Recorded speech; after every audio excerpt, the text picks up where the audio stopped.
નમસ્કાર દર્શક મિત્રો, હું છું પરમાર અનિશા. તમે જોઈ રહ્યા છો લોક સામના ન્યૂઝ. તો જોઈએ આજના સમાચાર. લીલિયાથી અમારા રિપોર્ટર દીપક ભટ્ટ સાથે. લીલિયા તાલુકાના સલડી ગામે સેવા સેતુ કાર્યક્રમ રાખવામાં આવેલ. સલડી ગામની શ્રી એમ યાજ્ઞિક હાઈસ્કૂલ ખાતે આ કાર્યક્રમ રાખવામાં આવેલ.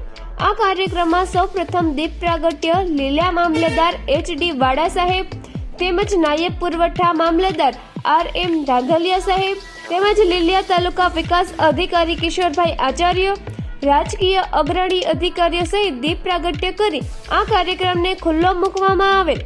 આ કાર્યક્રમની અંદર લોકોને લીલિયા મામલતદાર કચેરી સુધી ધક્કો ના થાય અને તેમના જ ગામમાં કામ થઈ જાય તેવા હેતુસર આ કાર્યક્રમ કરવામાં આવેલ છે.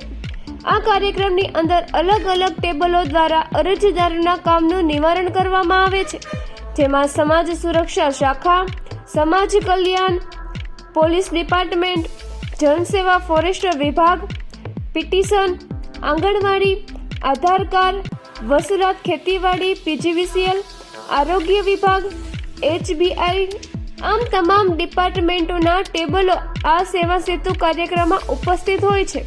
ત્યારે આ કાર્યક્રમનો ગામના લોકોએ બહોળી સંખ્યામાં લાભ લીધેલ. અલગ અલગ ટેબલોએ અલગ અલગ કામગીરી અંગેના કામો કરવામાં આવેલ. આ સેવા સેતુ કાર્યક્રમ ખૂબ સુંદર અને સરસ રીતે સફળ થયેલ છે. તો ફરી મળીશું એક નવા સમાચાર સાથે. ત્યાં સુધી જોતા રહો લોક સામના ન્યૂઝ.